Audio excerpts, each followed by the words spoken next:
नमस्कार, मैं हूं संजय शर्मा। आप देख रहे हैं 4 PM न्यूज नेटवर्क। साहब, कल एक खबर जो हम लोगों ने छाप भी दी थी 4 PM अखबार में और यूट्यूब पे आपने देखा भी था। खबर की हेडिंग थी कि जो कोरोना में लाशें थीं, जो ज़्यादा लोग मर गए थे, उनको जलाने के लिए जो लकड़ी आई थी, वो लकड़ी राजभवन में अलाव के रूप में जल रही है। ये इस खबर की हेडिंग थी। तो हेडिंग थोड़ी तीखी थी। जाहिर है कि आप कहेंगे कि एक तो कोरोना का नाम ऐसा है कि योगी आदित्यनाथ को सीधा करंट लगता है।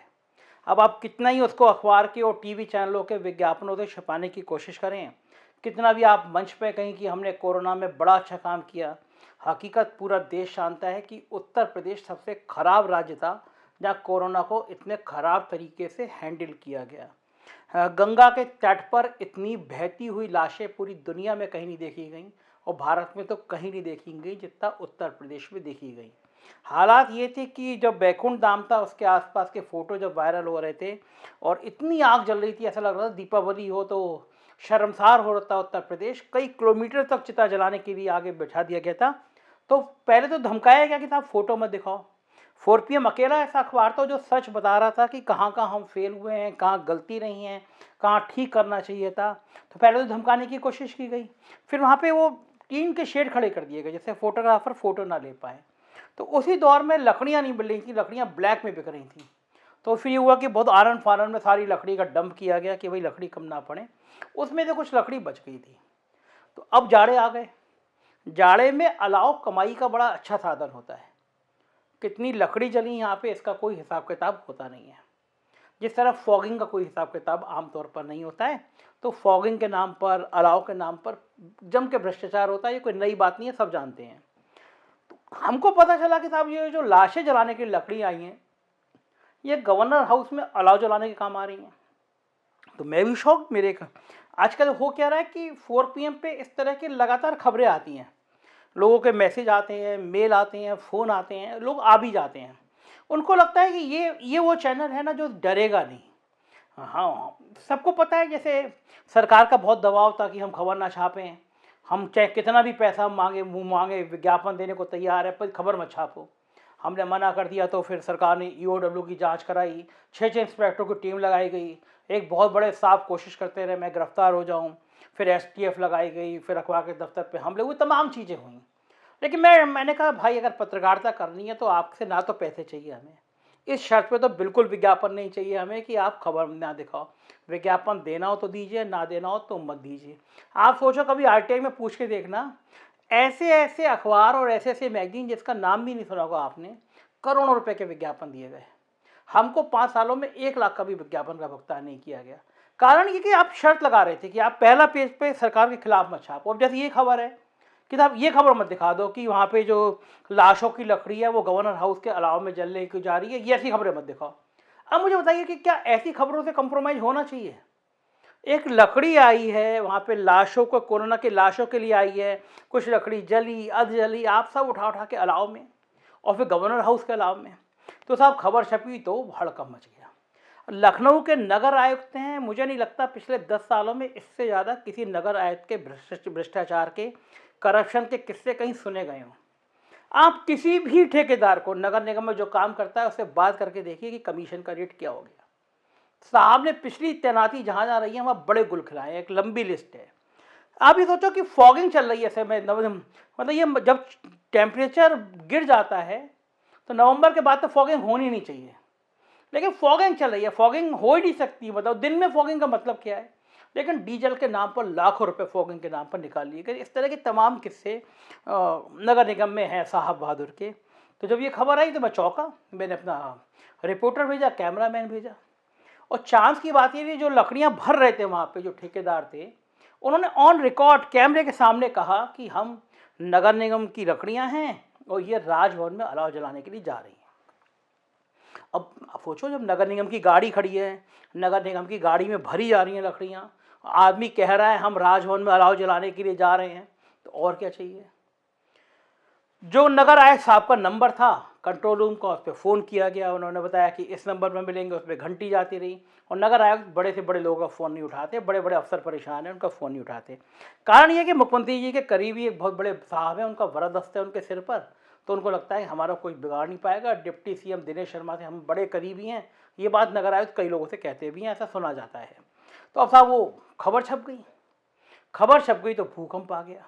गवर्नर बहुत अच्छी इमेज की हैं, बहुत साफ़ सुथरी इमेज की हैं, गवर्नर कभी इस तरह के पचड़े में पड़ेंगी नहीं, ये बात भी मैं जानता हूँ। लेकिन अफसरों की बलिहारी अफसर जो ना कर दें। खबर छपी तो गवर्नर हाउस में हड़कंप मचा, गवर्नर ने नाराजगी जताई और शासन से जवाब तलब कर लिया गया कि आखिर गवर्नर साहब का नाम बदनाम क्यों हुआ, राजभवन में अलाव के लिए लकड़ी नहीं भिजवाई गई थी, ये बात क्यों आई। और गवर्नर ने सुना तो ये जाता है, गवर्नर ने कहा कि अगर इस तरह की बात आती है तो सब अफसरों को सस्पेंड कर देना चाहिए। अब सरकार में हड़कंप मच गया। वो नगर आयुक्त जो अपनी नाक में मक्खी नहीं बैठने देते थे, पसीने पसीने हो गए, मुझ पर सिफारिशों के फ़ोन शुरू हो गए।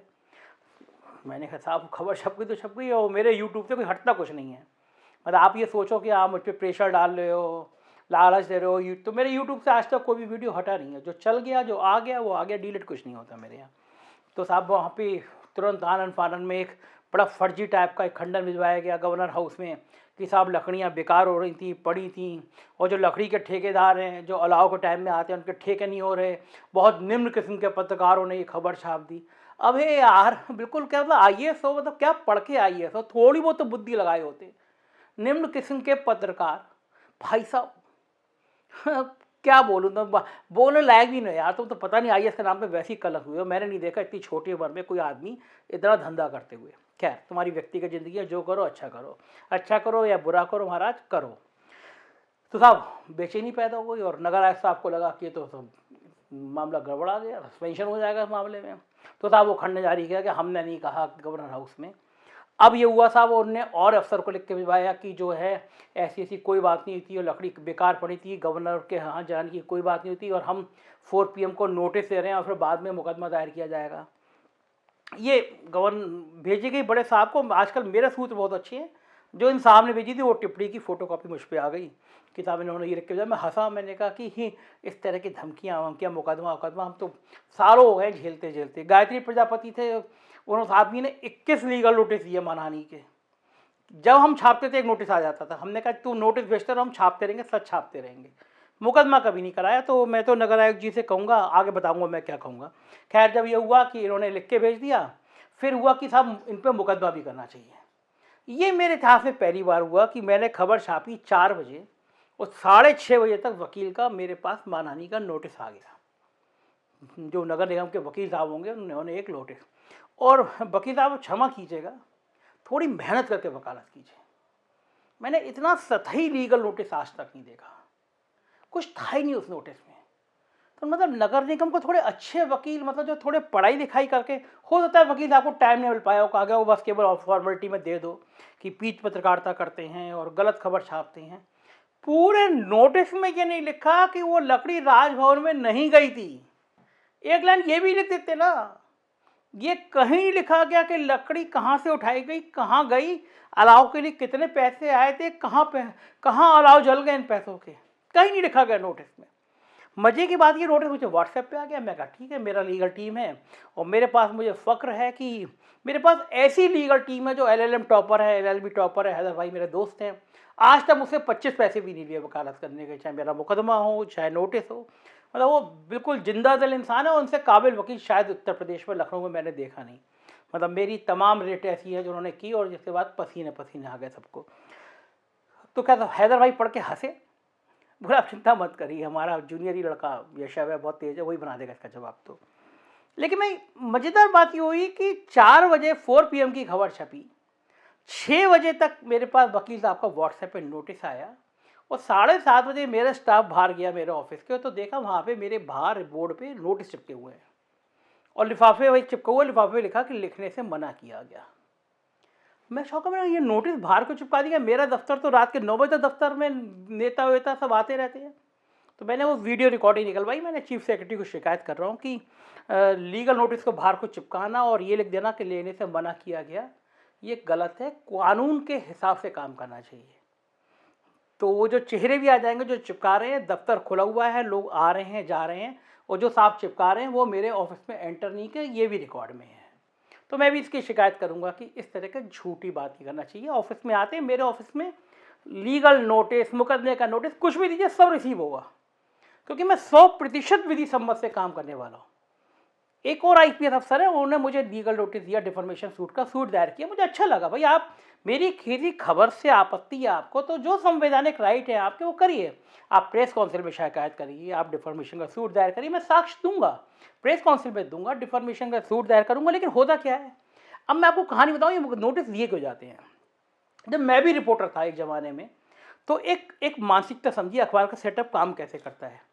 जैसे मैंने मनीष के खिलाफ खबर छापी, मनीष कोई आईएएस अफसर है, मैं काल्पनिक नाम बता रहा हूँ, मैंने मनीष के खिलाफ खबर छापी, खबर सही है, मैं अच्छा रिपोर्टर हूँ, लखनऊ के बता रहा हूँ मैं, लखनऊ में एक एलडीए के एक वीसी थे, नाम मनीष ही मान लीजिए उनका, उनको एक बड़े प्रतिष्ठित अखबार के रिपोर्टर ने बड़े साक्ष्यों के प्रमाण के साथ उनके खिलाफ एक खबर छापी, और खबर सही थी। तो वीसी साहब ने क्या कहा, वीसी साहब ने कहा कि इसको लीगल नोटिस दे दो। तो साहब उस रिपोर्टर के नाम, संपादक के नाम और मालिक के नाम एक लीगल नोटिस आ गया। अब मालिक मान लीजिए राम भरोसे, उन्होंने संपादक से कहा ये मेरे पास लीगल नोटिस कैसे आया, रिपोर्टर से कहो इसको या तो मामला निपटाए वरना नौकरी से निकाल दो, हम वकालत मुकदमे के चक्कर में नहीं पड़ेंगे। मालिक ने संपादक से कहा, संपादक ने रिपोर्टर से कहा, रिपोर्टर की मजबूरी है कि वो मनीष जी के पैर पकड़ेगा कि गलती हो गई मालिक, हम आज के बाद नहीं छापेंगे, हम माफ़ कर दो भाई, नौकरी चली जाएगी। तो ये जो अफसरों का चलन है कि मानहानि का नोटिस दे देंगे, संपादक को दे देंगे, मालिक को दे देंगे, ये प्रेशर में आ जाएंगे, रिपोर्टर को निकाल देंगे, ये आमतौर पे अखबारों और टीवी चैनलों में खूब चलता है। आपके खिलाफ कोई खबर छपे अखबार में, आप उसके मालिक को, संपादक को लीगल नोटिस दीजिए, वो इतने से डर जाता है। लेकिन नगर आयुक्त जी, मुझ संजय शर्मा की एक बड़ी समस्या है, मैं सच में अपनी समस्या से बड़ा परेशान हूँ। मतलब मैं आज अपने दर्शकों के सामने कह रहा हूँ, मैं बहुत परेशान हूँ समस्या से। समस्या सबसे बड़ी है कि मुझे डर नहीं लगता, और सत्ता से और अफसरों से तो बिल्कुल नहीं लगता, और अफसरों से तो बिल्कुल नहीं लगता। ये इतनी भ्रष्ट कौम है, माफ़ कीजिएगा, कौम का मतलब मैं 20-30% कह रहा हूँ, 50% आउटस्टैंडिंग अफसर भी हैं इसमें। लेकिन ये जो इतने भ्रष्ट हैं ना, गले गले तक जो भ्रष्टाचार के गले में फंसे हुए हैं, जो घूस करते हैं, जो पैसा कमाते हैं, जो अय्याशी करते हैं, इनकी हैसियत नहीं है कि एक सच्चे पत्रकार से लड़ लें। जो डीजल में चोरी करेंगे, जो फॉगिंग में चोरी करेंगे, जो करोड़ों की कोठियां बनाएंगे, जो ठेकेदारों का कमीशन का रेट बढ़ा देंगे, ये चोर क्या मुकाबला करेंगे किसी पत्रकार का। तो मैं नगर आयुक्त आपको नहीं कह रहा, मैं उस तरह के चरित्र के सारे अफसरों के लिए कह रहा हूँ। हैसियत नहीं है आप में। आईएएस होना भगवान होना नहीं होता है, आईपीएस होना भगवान होना नहीं होता है। जो ईमानदार आईएएस होता है, जो ईमानदार आईपीएस होता है, वो शान से लड़ता है, तो उसमें हम जैसे पत्रकारों को भी लगता है कि यार ईमानदार छवि का अफसर है, हो सकता है हमसे गलती हो। लेकिन कोई बेईमान का नोटिस आता तो हमें बड़ी हंसी आती है, और हम भविष्य बता रहे हैं। दुनिया की कोई सिफारिश नहीं छोड़ेंगे 1 महीने के अंदर, माफ़ी मांगेंगे यार इस तरह के सारे अफसर जो ये काम करते हैं। क्योंकि जब उनके भ्रष्टाचार का पर्दा एक के बाद उठने लगता है ना, तो समझ में आता है नंबर गलत हैंडल हो गया। तो साहब नोटिस चिपक गया, नोटिस आ गया, हमने कहा शाम से, हमने अपने रिपोर्टर से कहा बहुत अच्छी बात है, नगर निगम से नोटिस आया है। मज़े की बात यह है कि ना तो राजभवन ने अभी तक ये देखा और ना नगर आयुक्त ने देखा। एक व्यक्ति है जो ऑन कैमरा कह रहा है, लकड़ी भर रहा है वैकुंठ धाम से, और कह रहा है कि ये राजभवन में अलाव जलाने के लिए जा रही है। देखिए जरा इस वीडियो को, फिर मैं आपसे बात करता हूँ। 7-8 कुंटल लकड़ी किस एरिया में जा रही है? ये राजभवन जा रही है। अच्छा, डेली ले जाते हैं? हाँ, पर डे जाती है। अच्छा, राजभवन में जा रही है। आप वो ठीक है, इसके बगल में चले जाइए, वो ले लीजिए। इनके बेचारे सबके हम लोगों को पेटे प्लाट मारने से कोई मतलब नहीं है। अभी अधिकारी बुला खड़ा करेगा, बात में कोई मतलब नहीं। जो भी बात करना है नगर आयुक्त तो परमिशन तो कोई दिया होगा नगर आयुक्त, यहाँ तो थाने की परमिशन कहीं कुछ कागज है? कोई कागज नहीं। अच्छा, ये बताइए, इस यहाँ पे आप लोग तो मेन हो नहीं, ठीक है, दूसरा कौन मेन है जो पूरा काम करवा रहा है? मेन आपको नगर आयुक्त, ये तो एक्सचेंज से मिली है। एक्सचेंज भी इसमें कोई वो नहीं भाई, लकड़ी यहाँ बता, मेन नगर आयुक्त साहब मिली है। दोस्तों नमस्कार, मैं क्षितिज कांत आज राजधानी लखनऊ के बैकुंठ धाम के पास में मौजूद हूँ। आप जो पीछे मेरी लोकेशन देख रहे हैं, ये बैकुंठ धाम है। आपको बता दूँ, कुछ दिन पहले मैंने एक स्टोरी कवर की थी जिसमें आप देख रहे थे रात में लोग ठंड में ठिठुर रहे थे। लगभग 12 डिग्री सेल्सियस टेम्परेचर था रात का। ना वहाँ अलाव की व्यवस्था थी, ना ही कंबल दिए गए थे, कोई भी ऐसी व्यवस्था नहीं थी जिससे रात में जो लोग सड़क के किनारे जो लेटे हुए थे उनको किसी भी तरीके की कोई भी सुविधा ठंडक से बचने के लिए मुहैया कराई जाए। आपको बता दूं, इस सत्र में जो बजट पारित हुआ है हमारे योगी जी ने, हमारी जो मौजूदा सरकार ने जो पारित किया है, उसमें 19.25 करोड़ का बजट पारित हुआ है सिर्फ कंबल और लकड़ी बांटने के लिए, जो अलाव होता है इसके लिए, और 5.5 लाख रुपए प्रति तहसील के लिए पारित हुआ है।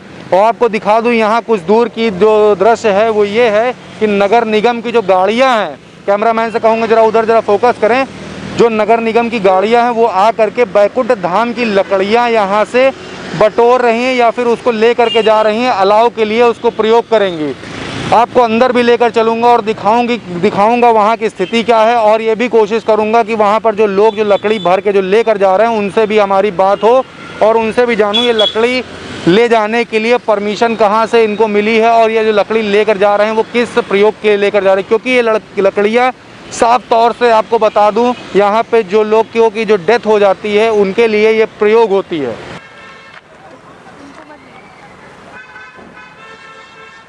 ये एरिया जो है ये बैकुंठ धाम का एरिया, बैकुंठ धाम के एरिया के अंदर आया हूँ। आप यहाँ पे जो देख रहे हैं, यहाँ पे लकड़ियाँ जो है शमशान घाट के लिए जो जिनकी मृत्यु हो जाती है उनके लिए प्रयोग की जाती है। और यहाँ पे आप जहाँ भी आपकी नज़र जाएगी वो देख सकते हैं आप, ये नगर निगम की गाड़ियाँ हैं। यहाँ पे चल के बात करेंगे जो लकड़ियाँ हैं ये भरी क्यों जा रही हैं और क्या स्थिति है। अभी जो रात में अगर जो अलाव के लिए अगर यूज़ किया जा रहा है उसके लिए बात करेंगे, क्या किस प्रयोग में इस लकड़ी को लिया जाएगा। यहाँ पे देख रहे हैं तमाम लोग खड़े हैं, उनसे चल के बात करते हैं और जानने की कोशिश करते हैं यहाँ पे लकड़ियाँ नगर निगम की गाड़ियों में क्यों भरी जा रही है। तो ये लकड़ियाँ किस प्रयोग में ली जाएगी भैया? लकड़ी अलाव के लिए प्रयोग में ली जाएगी। तो लेकिन ये तो लकड़ियाँ भैया शमशान घाट के अलाव के लिए क्यों ली जाएगी? ये सर शमशान घाट के लिए, मान लीजिए वो लकड़ी उधर पड़ी है, ये तो बाद में डंप की गई थी, वही लकड़ी उठाई जा रही है। तो शमशान घाट की लकड़ियाँ नहीं है? नहीं। तो ये एरिया तो शमशान घाट का है? नहीं, एरिया मान लीजिए डंप की हुई थी, उठा ली गई लकड़ी। तो लकड़ी मतलब आपको कहने का मतलब है शमशान घाट की है ही नहीं? नहीं, घाट की नहीं है, वो घाट की नहीं, घाट उधर है। तो ये लकड़ियाँ किस चीज़ का है, कहाँ क्या है लिया? अलाव के लिए सब, ये अलाव के लिए। तो यहाँ पे क्यों डंप की गई, कहीं और स्पेस नहीं था? नहीं, स्पेस यहीं पे था, इसी वजह से यहीं पे हुई है। तो ये अलाव के लिए ही आई है जी। अच्छा, कितना बजट पारित हुआ था इसके लिए? सर इसके बारे में तो हम कुछ जानकारी हमें कोई जानकारी नहीं है। टेंडर लिए हैं आप? नहीं सर। अच्छा, यहाँ पे जितनी नगर निगम की गाड़ी, कुछ दिन पहले हम गए थे, कई एरिया में हमने सर्च किया तो लोगों के पास ना कहीं अलाव था ना कहीं कंबल की व्यवस्था थी। नहीं, अलाव की तो परमानेंट गिर रही लकड़ी। कब से? जब से जो है 14 तारीख से गिर रही सब। 14 दिसंबर से? जी, 14 दिसंबर से। आपका भैया नाम क्या है? आज़ाद नाम है हमारा। आज़ाद नाम है। और यहाँ पे लकड़ियाँ कब से यहाँ पे डंप हो रही है? यहाँ पे डंप तो पहले किया गया था कि जैसे अलाव की ओपनिंग होगी वैसे तुरंत प्राप्त करने दे दिया जाएगा उस समय। अच्छा, लगभग कितनी गाड़ियाँ आती होंगी और डेली कितनी लकड़ियाँ यहाँ से उड़ जाती हैं? जोन की गाड़ी आती है, इक्वल तो टोटल नहीं बता सकते हम इसमें। हाँ, जितनी आवश्यकता होती है उतनी लकड़ियाँ जाती हैं यहाँ से। लगभग कितनी आवश्यकता डेली हो जाती है, कुछ तो अंदाजा होगा ना? मोटा अंदाज़ा मोटा नहीं अंदाज़ा, वो जैसे हर एक जोन से बन के आती है लिस्ट, उस हिसाब से। फिर भी कुछ अंदाजे से बता दीजिए ना, कितने क्विंटल जाता होगा? कुंटल तो एग्जैक्टली नहीं कुंटल बता पाएंगे हम, अभी कुछ नहीं। अच्छा, कितनी लकड़ियाँ आई होंगी तो मालूम है ना कितने कुंटल? नहीं, कुंटल तो विभाग ही गिरा देती ना लकड़ी, बात ही है विभाग से होता है, विभाग अपना। मतलब आपको कोई जानकारी नहीं? नहीं, हमें कोई जानकारी। अच्छा, आप यहाँ पे क्या है? हमें यहाँ कुछ नहीं है। कुछ भी नहीं है? अच्छा, आप यहाँ देख रहे हैं, आए थे देख रेख में? जी। भैया ये बताइए, लकड़ियाँ किस प्रयोग में ली जा रही है? ये अलाव के लिए जा रही हैं। अलाव के लगभग डेली कितनी लकड़ियाँ जाती होगी साहब? ये तो नहीं बता अच्छा, पाएंगे। ये कितनी लकड़ी, कुछ अंदाजे तो मालूम होगा ना? ये करीब 7-8 कुंटल होगी। तो 7-8 कुंटल लकड़ी किस एरिया में जा रही भैया? ये राजभवन जा रही है। अच्छा, डेली ले जाते हैं? हाँ, पर डे जाती है। सर, राजभवन में जा रही है तो आप ही यहाँ पे मतलब राजभवन के लिए डेली जाते हैं? हाँ, वैसे लगभग, अरे जो गाड़ी भेज दी जाए। जो गाड़ी भेज दी जाए। अच्छा, नाम क्या भैया आपका? नाम शाहजराम यादव है। अच्छा, आप ये देखिए, क्या नाम बताया? शाहजराम यादव। शाहिद राम यादव? शाहजराम यादव। सहजराम यादव जी से बात हो रही थी। आप यहाँ पे देख रहे हैं, यहाँ पे देखिए कितनी मेहनत से यहाँ पे लकड़ियाँ उठा के इस नगर निगम की गाड़ी में भर रहे हैं और राजभवन के लेकर जा रहे हैं। कोई एक मतलब आप ही लोगों में से कोई जो बात कर सको यहाँ की स्थिति के बारे में? नहीं, यहाँ की स्थिति हम लोग कोई, क्योंकि सारे एम्प्लॉय यहाँ सब फोर्थ वाले यहाँ कुछ बोल नहीं सकते। आप वो ठीक है, इसके बगल में चले जाए, वो ले लीजिए। इनके बेचारे सबके हम लोगों को पेट ब्लाक मारने से कोई मतलब नहीं है। अभी अधिकारी बुला खड़ा करेगा, बाद में कोई मतलब नहीं। अच्छा, ये बताइए, इस यहाँ पे आप लोग तो मेन हो नहीं, ठीक है, दूसरा कौन मेन है जो पूरा काम करवा रहा है? मेन आपको नगर आयुक्त, ये तो एक्सचेंज से मिली है।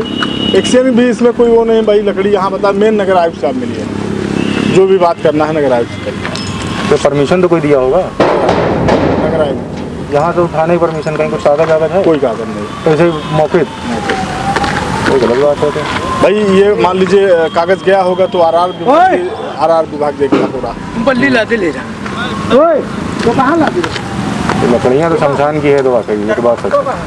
हमका है वो देख लो कहाँ लकड़ी यार हम लोग यहाँ बताया गया उठा लीजिए। अलाव के लिए भी आई नहीं है इसका मतलब, है ना? अलाव मान लीजिए अभी टेंडर होगा क्या होगा भगवान जाने कैसे। नवंबर सर 5 नवंबर सर बजट पारित हो गया है। क्यों भैया? तो इसकी इसकी हम लोग तो हम लोग को बिल्कुल जानकारी नहीं है। ये आपको ऑफिस से आपको जानकारी मिलेगी। क्या है क्या नहीं। नंबर दे सकते हैं क्या किसी का? हम लोग बस यही तक हद है, बाकी और कोई तो यही का नंबर दे दीजिए। ये तो लकड़ी उनसे मान लीजिए मतलब नहीं। लकड़ी समस्या का मतलब ही नहीं है। आपसे इधर नगर आप नगर आयुक्त से बात करिए, नगर आयुक्त साहब मिल क्योंकि उन्हीं के संज्ञान में ये सब हो।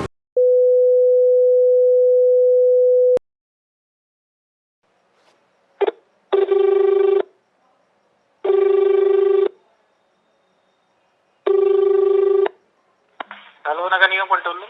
जी अजय जी से मुझे बात करनी थी, बात हो पाएगी क्या? नहीं सर, ये नगर निगम कंट्रोल रूम का नंबर है। लेकिन अजय जी का अगर मैं गूगल पे अगर चेक करता हूँ तो नंबर यही दिया होता है उस पर। उनके कैंप कार्यालय का नंबर दे देता हूँ, उस पर बात कर लीजिए आप। भैया नंबर दे दीजिए मुझे। 2289 जी 440। ठीक, थैंक यू वेरी मच।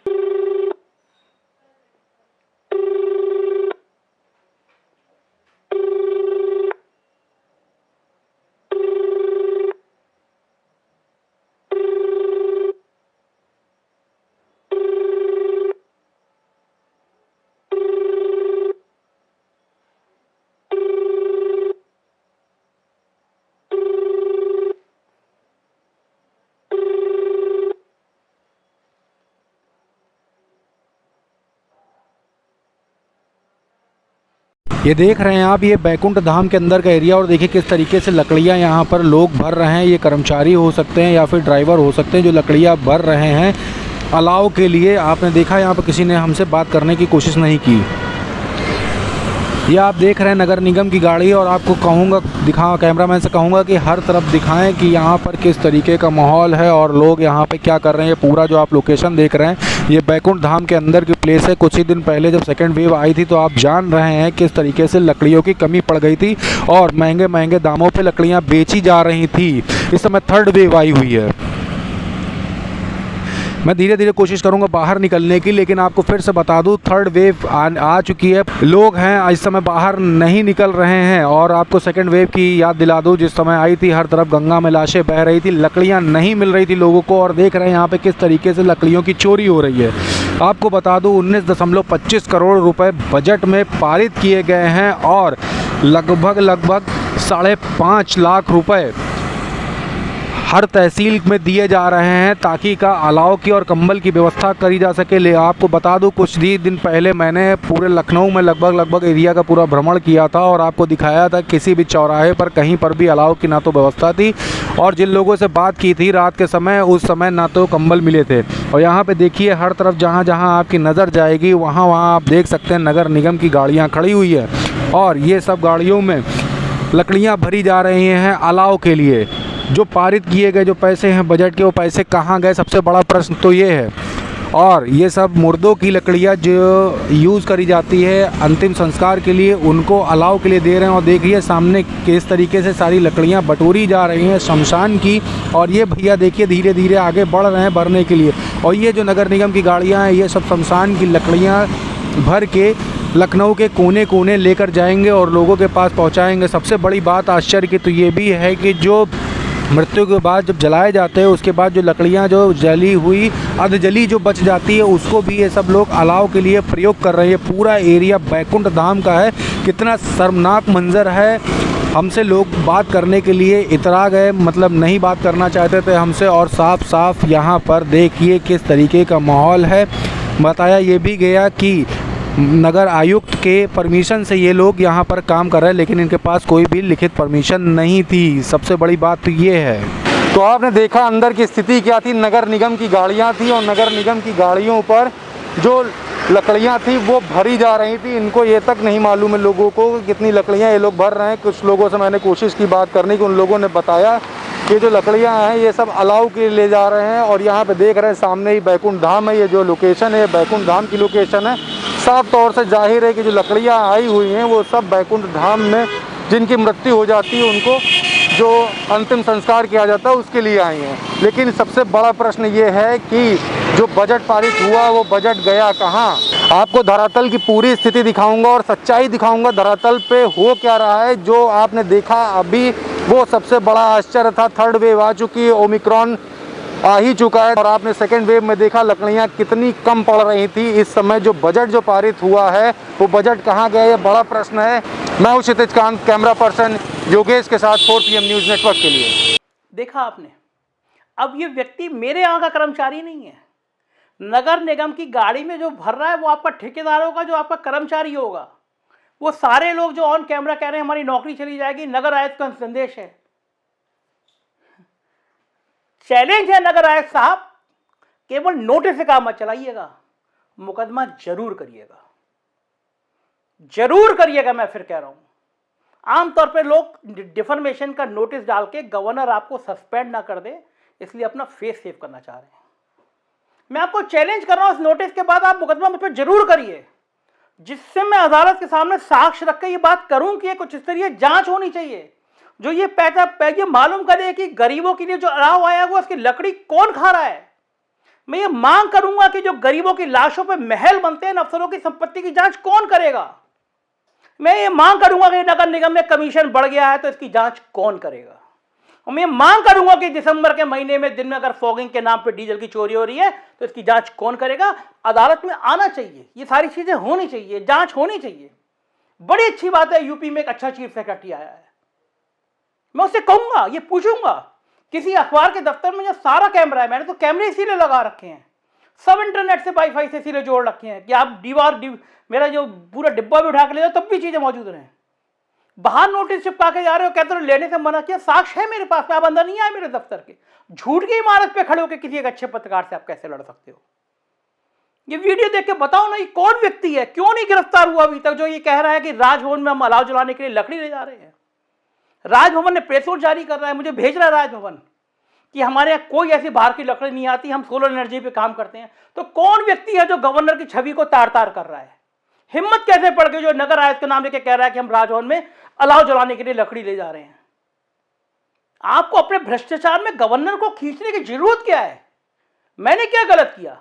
नगर निगम अधिकारी बैकुंठ धाम से लकड़ी भर रहा है और कह रहा है कि हम राजभवन में अलाव जलाने के लिए ले जा रहे हैं, तो मैं क्या चूड़ी पहन के आपसे पूछूं कि ये खबर छापूं या नहीं छापूं, या ये डर जाऊं कि ये जो आपके आका कल कह रहे थे आपसे कि FIR लिखा दो, बस FIR से डर जाऊं, लोगों को ना बताऊं कि आप जिस अलाव में ताप रहे ये कोरोना के मरी हुई लाशों के लिए लाई हुई लकड़ी है।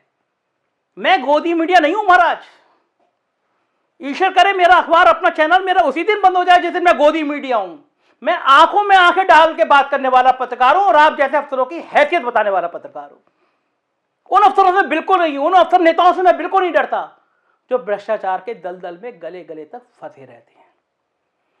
तो नगर आयुक्त जी, मैं इंतजार करूंगा, मेरा वकील जवाब बना रहा है, मैं आपको जवाब भी कल पढ़ के बताऊंगा। और उस जवाब के बाद नगर आयुक्त जी दिसंबर के महीने में पसीने आ जाएं तो याद करिएगा 4 PM चैनल ऐसा है जो बड़े से बड़ों की नींद उड़ा देता है। देखते रहिएगा इस चैनल को, क्योंकि क्या बेखौफ होकर पत्रकारिता करने वाला एक शख्स, एक चैनल नाम है 4 PM, और ये आपके प्यार आपके भरोसे के कारण है। सब्सक्राइब करिएगा, दोस्तों से कहिएगा मदद करें, साथ दें, हम सच की लड़ाई ऐसे ही लड़ते रहेंगे। इन भ्रष्ट अफसरों से, इन बेईमान अफसरों से, इन घूसखोर अफसरों से ना डरे थे, ना डरेंगे और ना कभी डरने की सोचेंगे। जय हिंद।